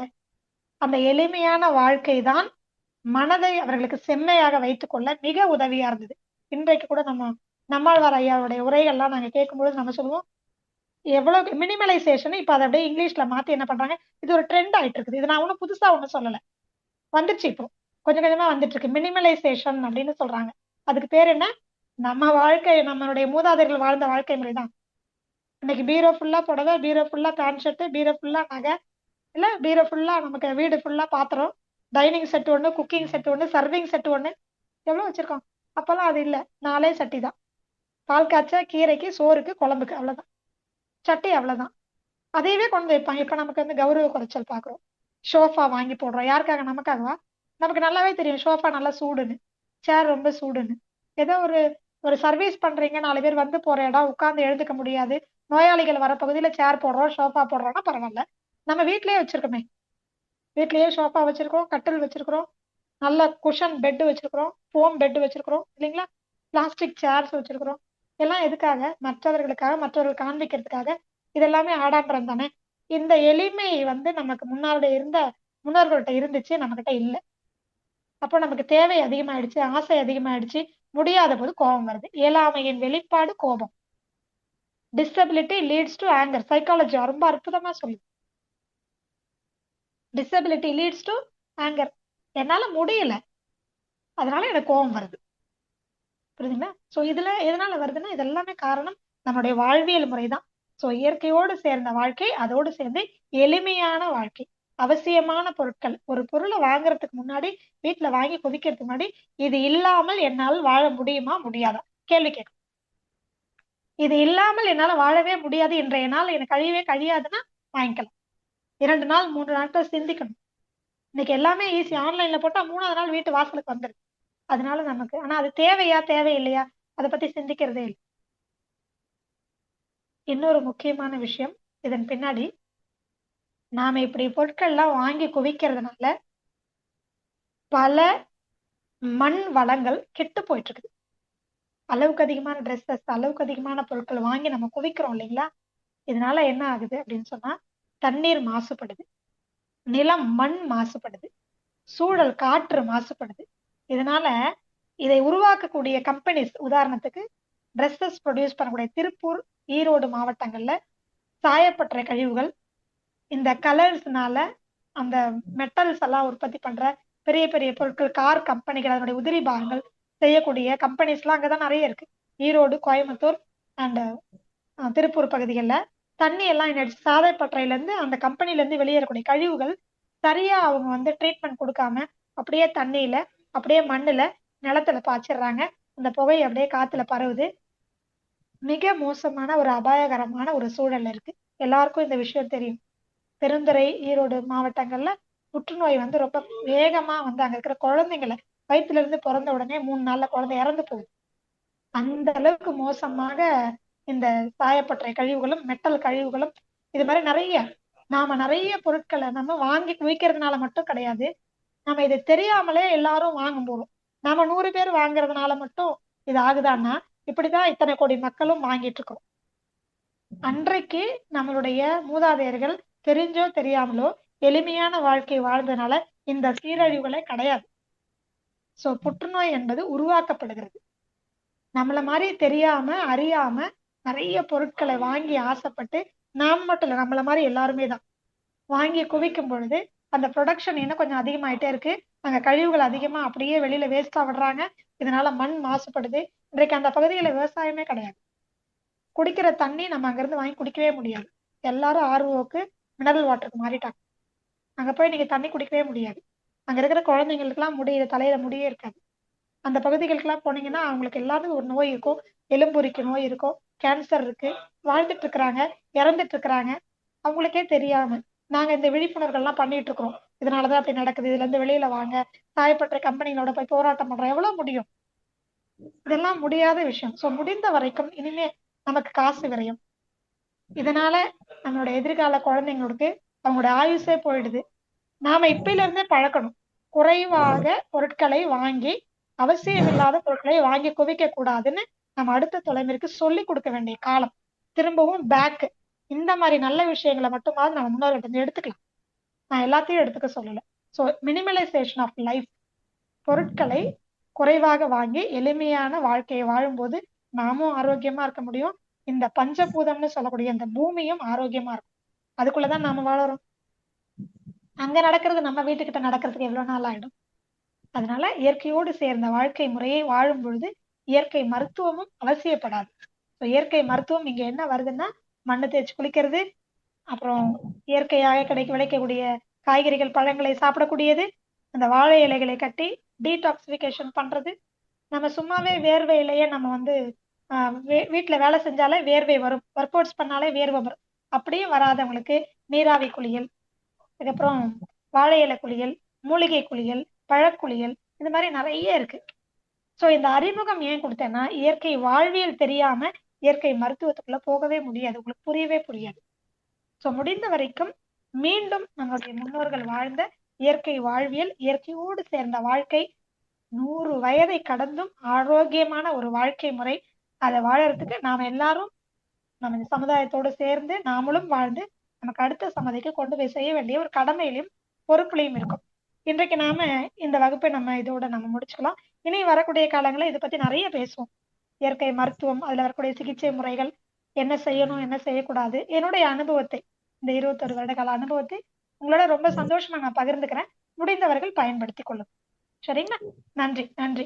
தமிழ் ஆனந்த யோக மைய அன்பர்களுக்கு அதை ஏற்பாடு செய்து கொடுத்த அனைவருக்கும் என் மனமார்ந்த நன்றிகள். வாய்ப்பளித்தது.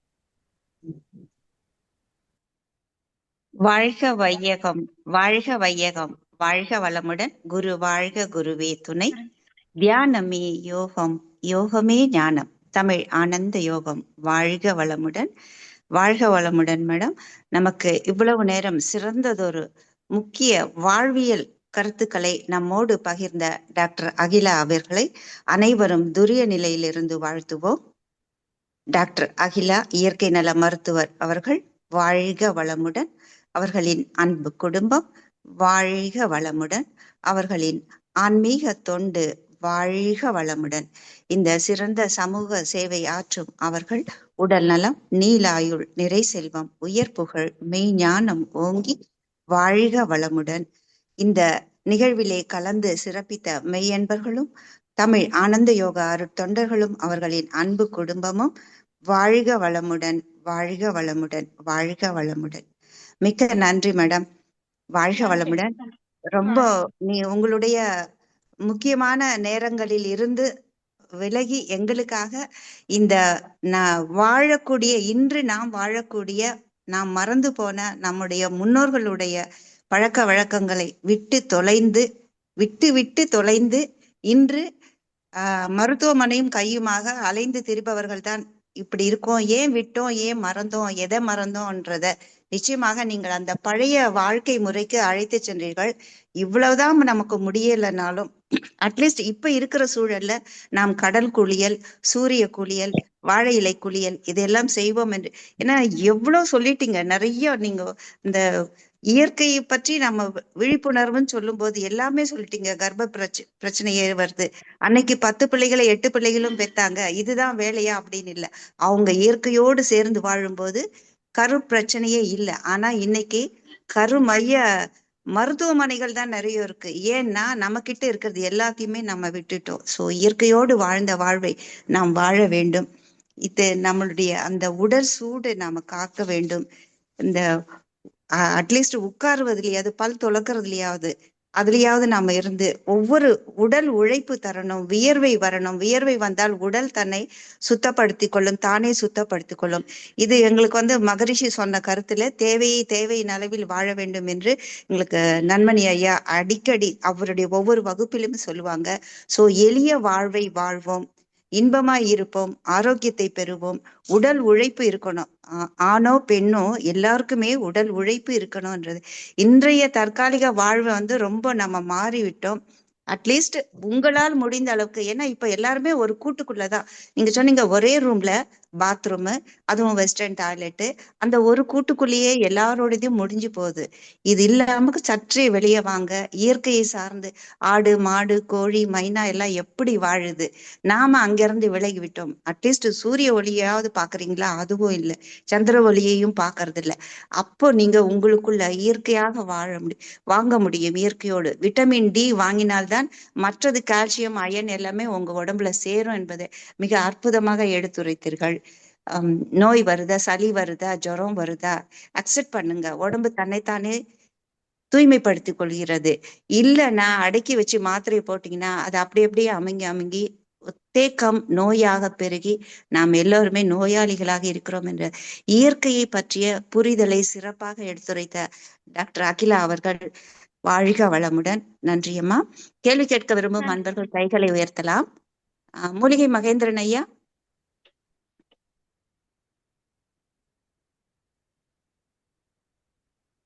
ஐயா நீங்க பேசலாம். ஒரு முறை டச் பண்ணிக்கோங்க மைக்க. அம்மா வணக்கம்மா, நான் மூலிகை மகேந்திர பேசுறேம்மா. வணக்கம் ஐயா. வணக்கம்.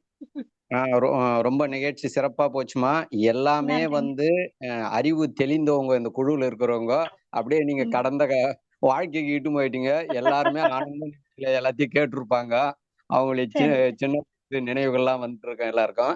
அதனால ரொம்ப நல்லா சிறப்பா போச்சுமா. அதனால குழுவுக்கும் உங்களுக்கும் மனமார்ந்த நன்றி தெரிவிச்சிருமா. வாய்ப்பு கிடைக்கும் பொழுது இந்த குழுவில் உள்ள மக்கள்கள் ஆரோக்கியமாக வாழ்வதற்கு நீங்க ஒரு வழிகாட்டுதலா இருங்கம்மா. எப்போ வாய்ப்பு கிடைக்குதோ இவங்க டேட் கேட்பாங்க, அப்ப உங்களால முடிந்த அளவுக்கு டேட் கொடுங்கம்மா.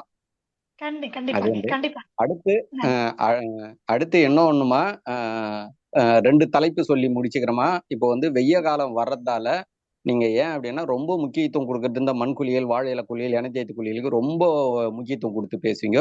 அதனால மாநகர மக்கள்களை இன்னும் ஒரு 15 நாள்ல மண்குளியல் செங்கல்பட்டு மாவட்டம் மறைமலை நகர்ல நான் துவக்கிறமா. முடிந்த அளவுக்கு இந்த மாநகர மக்களுங்களுக்கு மண்குளியல் குளிப்பதற்கு நான் வாழ்வியல அவங்களுக்கு அமைச்சு கொடுக்கலாம் அப்படின்னு இருக்குமா. இன்னும் ஒரு 15 நாள்ல ஸ்டார்ட் பண்ணிடுவோமா. அது ஒண்ணு தெரிவிச்சுக்கிறோமா. கண்டிப்பாக நீங்க சொன்னது அது விரைவில் 15 நாள்ல ரெடி ஆயிடும். அது அடுத்து இன்னும் ஒண்ணுமா, பல்லு தேய்க்கிறத பத்தி சொன்னீங்க. குழந்தை பிறப்புக்காக நிறைய பேருக்கு நான் மூலிகை கொடுத்துனுக்கேன். அவங்க நேரடியா வந்தாங்கன்னா அவங்க பல்லு பார்த்தே நான் கண்டுபிடிச்சிடுவேன். பல்லு வெள்ளை இருந்ததுன்னா நான் முடிவு கட்டிடுவேன், லேட்டா தான் குழந்தை பிறக்கும். பல்லு அறையா இருந்ததுன்னு வச்சுங்களேன், தைரியமா சொல்லுவேன், கரெக்டா 3 மாசத்துல குழந்தை நீங்க போயிட்டு வாங்கன்னு. நான் எங்க நாடி பாக்குறேன்னா, நான் கைய உடிச்சு நாடி பாக்குறது இல்ல.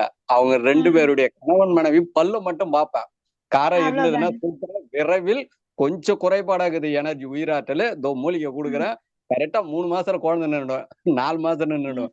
பல்லு வெள்ளையா பலன்னு இருந்ததுன்னு வச்சுங்களேன், கண்டிப்பா 1 வருஷம் ஆகும். ஃபர்ஸ்ட் வெத்தலைப்பாக்கு போட வச்சிடுவேன். பல்ல கரையாக்கிடுவேன். பல்ல கரையாக்கிட்டு ஆட்டோமேட்டிக்கா குழந்தை பிறந்துடும். ஏன் அப்படின்னா பல்லு என்பது வானம், வானத்தினுடைய சத்து முழுமையா கிடைக்கும் பொழுது அவங்களுக்கு கண்டிப்பா குழந்தை பிறக்கும். அதனால இந்த 2 தலைப்பு தான் சொல்லலான்னு விருப்பப்பட்டேன், சொல்லிட்டேன். வாய்ப்பு நன்றி கிடைக்கும் போது நன்றிங்க. வந்து ம். இந்த குழுவில் உள்ளவங்களை கொஞ்சம் மேம்படுத்துங்கம்மா. நிச்சயமாங்க நன்றி. ஐயா.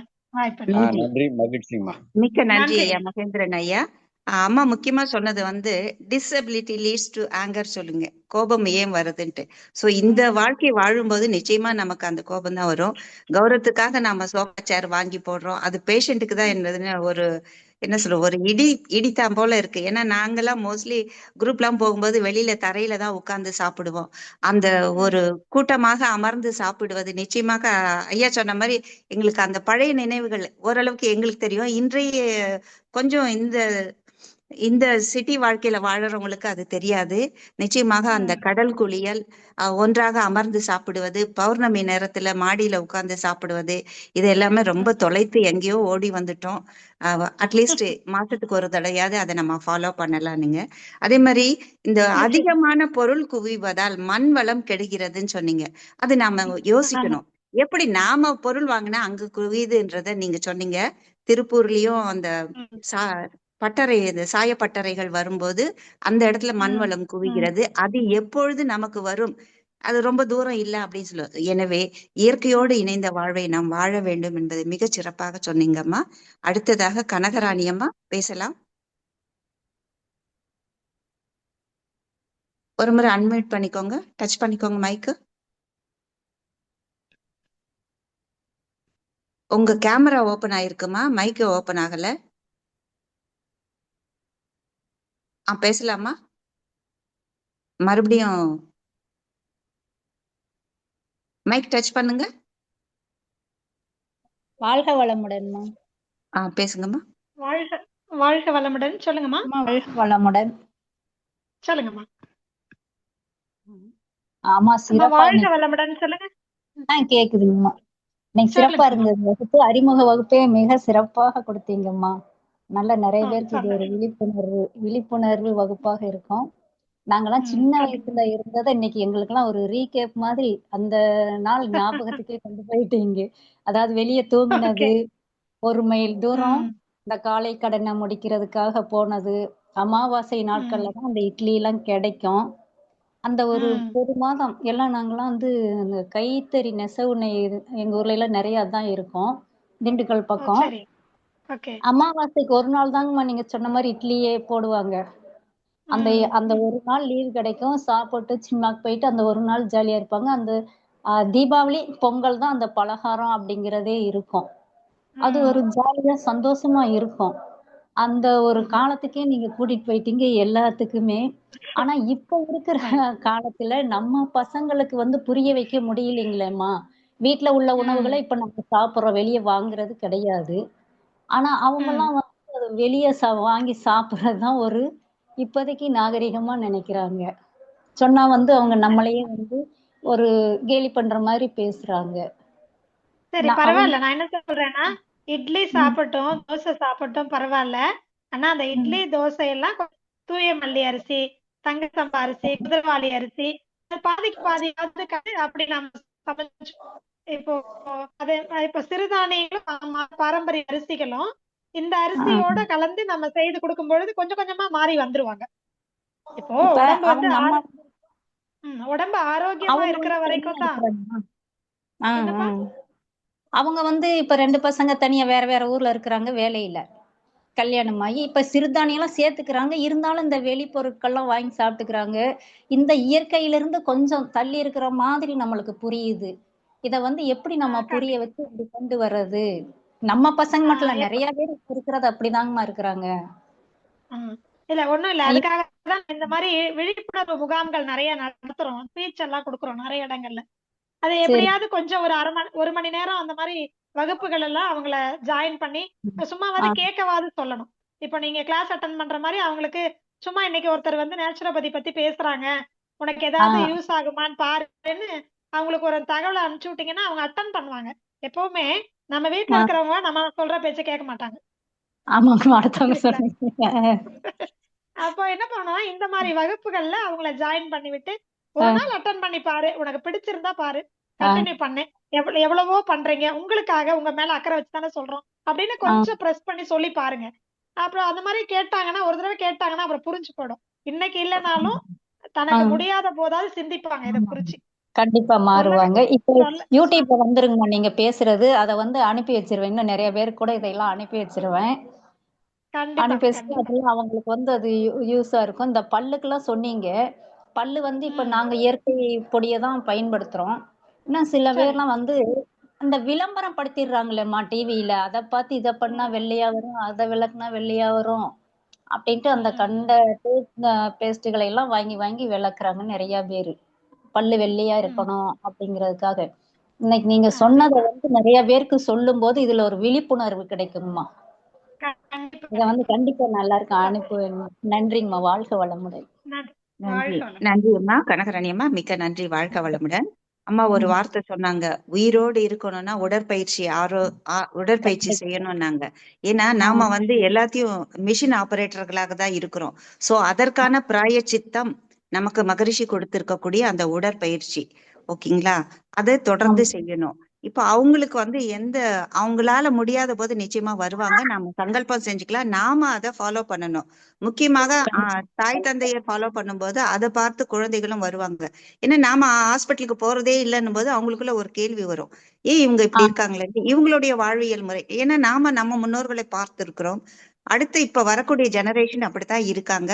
கொஞ்சம் கொஞ்சமா மாறுவாங்க. இப்ப இதே மாதிரி நிறைய கிளாஸ் அவங்கள அட்டென்ட் பண்ண சொல்லும் போது நம்ம எடுத்து வைப்போம், செய்வாங்க. வாழ்க கண்டிப்பா. வளமுடன்மா. சாரதா துரைராஜ் அவர்கள் அம்மா பேசலாம். சாரதா அம்மா வாழ்க வளமுடன் அம்மா. அம்மா கேக்குதாம்மா? கேக்குதும்மா, கேக்குதும்மா. மேடம், என் பையன் மருமக கல்யாணமாகி 2 வருஷம் முடிஞ்சிருச்சு. இப்போ வரைக்கும் டாக்டர்கிட்ட சரி கன்சல்ட் பண்ணல. எனக்கு அகிலா அம்மாவோட மேடம் உங்களோட நம்பரும் பர்சனல் நம்பர் கிடைக்குமா மேம்? அதுவும் மூலிகை மகேந்திரன் ஐயா நம்பரும் கிடைக்குமா மேம்? நீங்க குழுவுல அம்மா கிட்ட நான் வாங்கிக்கோங்க. குரூப்ல போடுறேன், சாட்ல பாத்துக்கோங்க. நன்றி. சரிங்க மேம். இப்ப தேங்க்யூ போடுறேன். மேம். Thank you ma'am.